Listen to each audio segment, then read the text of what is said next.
Alors salut tout le monde, c'est JC Vandame. Donc aujourd'hui une nouvelle vidéo avec Drakengard 2 sur PlayStation 2 en version française. Donc Drakengard 2 c'est la suite du premier Drakengard, pardon. Il se passe 20 ans après et on a le fils du héros du premier volet qui a bien grandi, qui est désormais qui est passé dans l'ordre des grands chevaliers d'élite, enfin bref.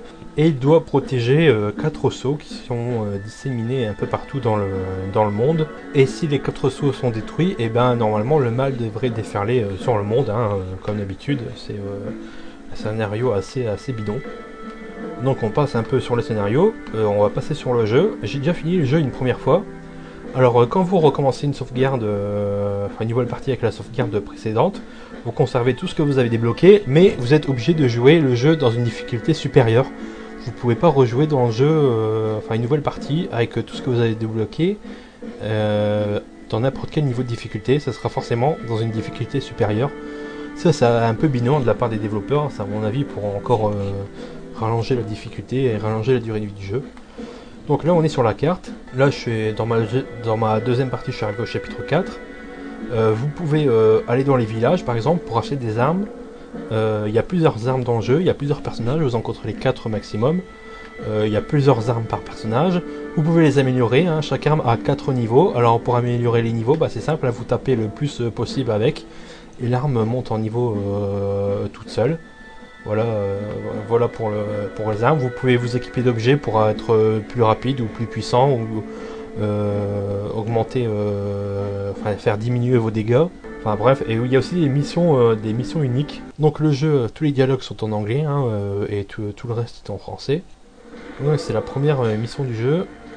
Le premier problème, c'est que la caméra est beaucoup trop près du personnage. Il n'y a pas plusieurs niveaux de zoom niveau caméra. Donc ça c'est chiant. Graphiquement c'est super moche, hein, comme vous pouvez le voir. Les décors sont super vides. Le jeu est ultra linéaire, hein, ultra scripté. L'intelligence artificielle elle est inexistante, hein, parce que vos ennemis foncent sur vous comme des débiles mentaux. Ils courent à la mort. Et donc voilà quoi, c'est un peu ça le problème. Alors vous pouvez vous déplacer à pied. Ce personnage là il peut se déplacer à pied ou appeler son dragon. Il y a des coups spéciaux. Alors vous voyez en bas à gauche, la première barre bleue, le ciel, c'est la barre de vie.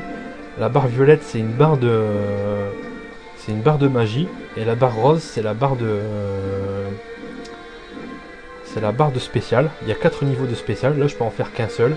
Parce que si vous laissez appuyer sur rond, vous avez le premier niveau. Alors, il faudrait que j'en choisisse un. Hop, je laisse appuyer sur rond, il va me faire un spécial.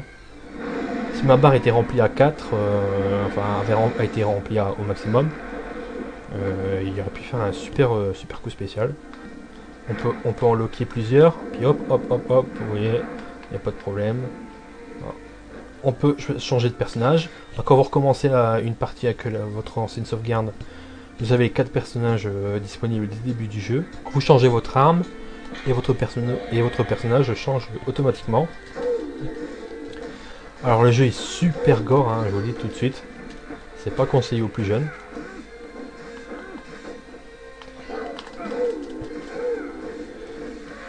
Alors bien sûr, comme avec le dragon, vous pouvez esquiver à droite ou à gauche, hein. Vous pouvez vous protéger. Pas de problème. Alors vous voyez, ce qui est bien, c'est qu'avec chaque arme, vous voyez à droite, vous voyez tous les combos que vous pouvez faire avec. Pas de problème.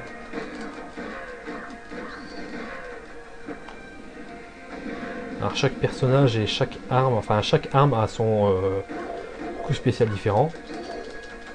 Alors ce qui est bien, c'est que certains personnages seront plus efficaces contre certains ennemis que contre d'autres, hein. Généralement contre les morts vivants, il vaut mieux prendre ce personnage là, qui est beaucoup plus puissant. Alors vous voyez en haut à droite la carte, si j'appuie plusieurs fois sur R3, j'ai des zooms, avec tout ce qui est orange, c'est les ennemis, hein. Les petits trucs en bleu, ce sont les coffres. Alors quand vous gagnez de l'argent, vous pouvez l'utiliser pour bien sûr acheter plein d'armes, hein, plein d'objets, racheter des potions, hein, pour vous rajouter de la magie ou de la vie, tout simplement. Il y a une bonne notion de RPG dans ce jeu-là, parce que les caractéristiques de vos personnages augmentent aussi, hein, il n'y a pas de problème. Il y a des boss hein, dans le jeu, il y a des boss pendant tout le jeu. Le jeu est super long. Il est quand même assez difficile. Il y a certains passages qui vont vous demander quand même, qui vont vous arracher les cheveux, quoi. Ça c'est clair et net.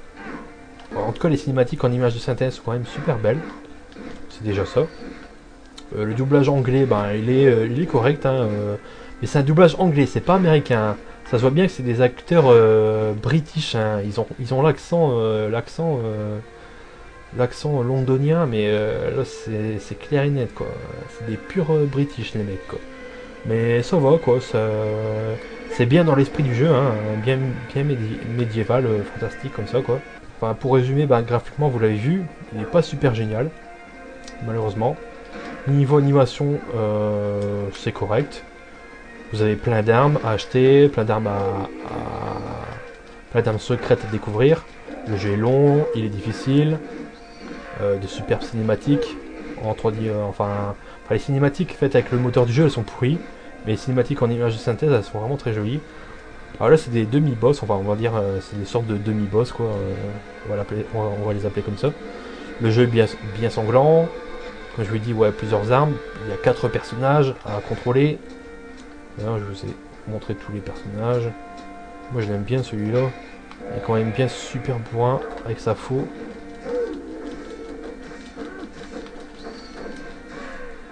Et voilà, quoi. C'est un petit jeu sympathique, quoi. Enfin, maintenant, il est plus trop disponible neuf, quoi. Vous pouvez le trouver d'occasion, peut-être à moins de 30 euros, peut-être 20 euros, quoi. Il suffit de chercher. Le jeu rame pas. Ça c'est cool. Le jeu rame pas, il est tout en fluide. Et c'est normal, hein. De toute façon, il n'y a pas grand chose d'affiché. Alors vous voyez, le petit problème, c'est la distance d'affichage des décors, elle est impressionnante quand même. Mais le problème, c'est la distance d'affichage des ennemis. Il s'affiche que si vous vous approchez d'eux à une certaine distance. Ça c'est super pénible. Vraiment super pénible.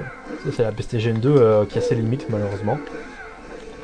Mais bon, voilà quoi. Les musiques, bah, elles sont pas trop mauvaises. Les bruitages, ça va aussi. Je vous le conseille quand même, parce qu'il est quand même assez fun. Bah, achetez-le d'occasion. Enfin, si vous le trouvez neuf, ça vaut pas trop le coup. Hein. Achetez-le plutôt d'occasion, quoi. Il devrait pas trop coûter bien cher. C'est un jeu assez fun, avec certains passages quand même assez difficiles, bien sanglant. Et bon, pour les fans de RPG action, quoi. Ils devraient y retrouver leur compte, quoi. C'est un bon petit jeu, quoi. Moi, je vous le conseille.